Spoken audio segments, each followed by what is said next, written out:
Wow, I've been saying that a lot lately. I think we're going to keep saying that a lot as we move forward here. You know, the volatility is just unbelievable. Who would have thought at one point we're sitting here in the office and there's still a bunch of guys didn't leave today like they usually do because of what's going on in the markets. We're sitting here and we're all looking at each other all wild-eyed like, holy cow, look at this, man. Bonds are getting slammed, stocks were going down, and it didn't really put a bid into the bonds until after the pit close, which kind of makes sense, right? The market's down.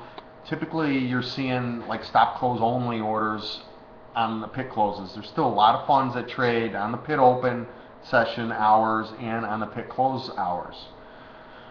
Whew. Boy, I came in bullish.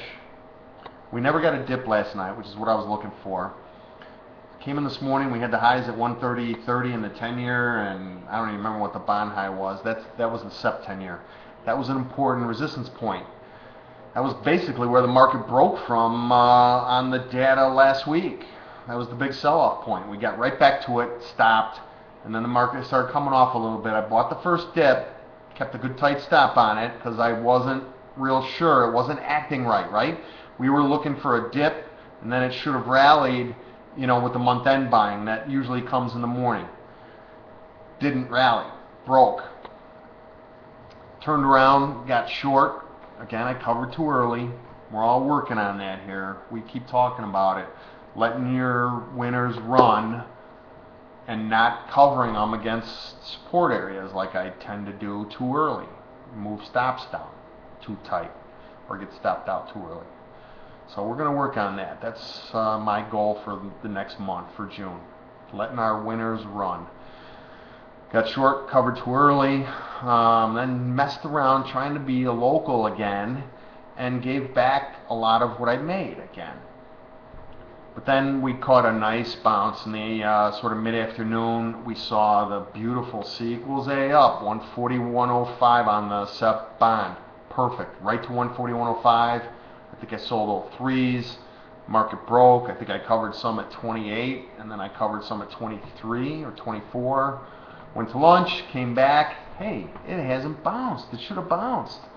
Sold them again, and the market crumbled and made new lows again. It was just unbelievable the amount of selling that's gone through this market today. 2.1 million SEP 10-years. Let's add them both up. Hold on a second now. 2.66 million 10-years. Some big numbers going through these markets lately, guys. And I think this volatility is here to stay. You know, I keep talking to the people in the chat room. I know we've got a couple guys that love to sell volatility trades. And really, ever since that before that last unemployment number, you know, we saw some signals that were saying buy volatility. I couldn't get them to buy it, but I hope and I think I've kept them from shorting vol. Now what? I think you just got to widen your parameters out here. The bounce back here is unbelievable. We're only down 10 in the bonds right now and down 8 in the 10-year. SPOOs are right near their lows. If they start taking out 1640, they're breaking that sort of short-term hourly support trend line that a lot of that people, we've been looking at that triangle in the S&P on the hourly charts. Below 1640, that thing gets taken out, and there's probably some stops down below there. I think they're going to go for them. And that sort of brought the bonds back up in this manic depressive mode that we have seen here today. On the upside here, and now I'm going to switch to the SEP. The volume with this volatility in the June has just disappeared this afternoon. Usually I'll keep doing June until Sunday night when I can update all my charts and stuff.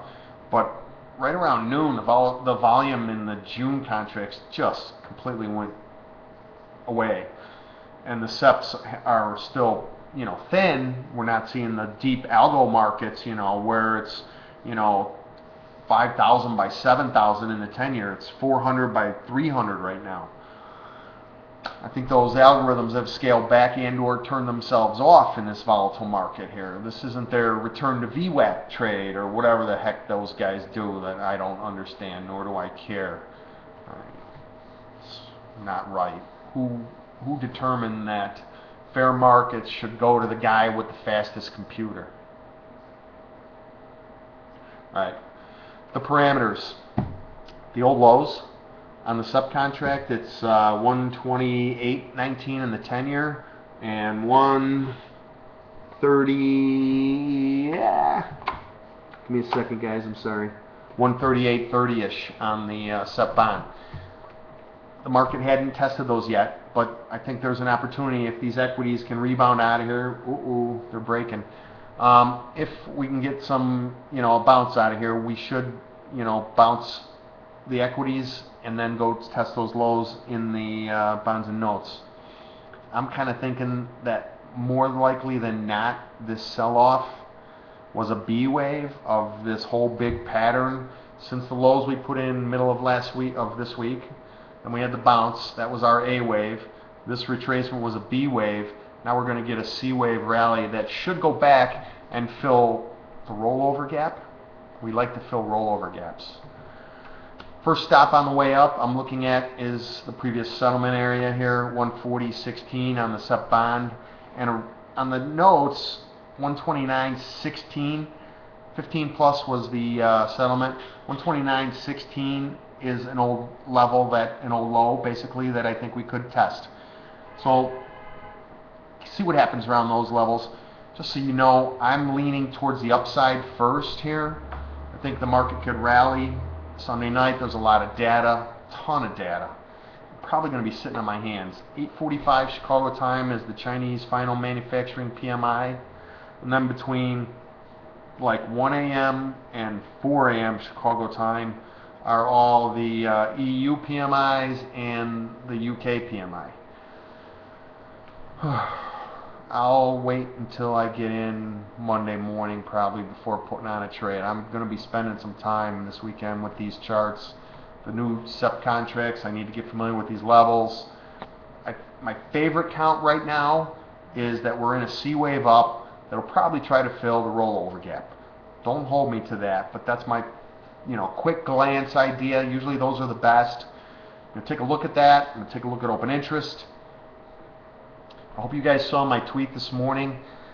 The first warning was when I got in and the market was sitting up near its highs, and I looked at yesterday's price action, was straight up basically, and open interest fell huge. Open interest in the 10-year was down 150,000 yesterday and down 70,000 in the bonds. Tells me that shorts were covering. That wasn't new buyers. So, all right, that's the plan. Got a couple tweets and emails from people that wanted to come and hang out in the chat room. I hope you guys do come and join us. We don't have a free trial anymore. Thinking about bringing that back. We've had a lot of people take advantage of it. Come in on a free trial and then change their name and come back for another free trial. It's not that much money, guys. One good trade like the one we did this afternoon will pay for more than your whole 6 months of subscriptions. Have a great weekend. Get some rest. I'll see you guys Monday morning bright and early.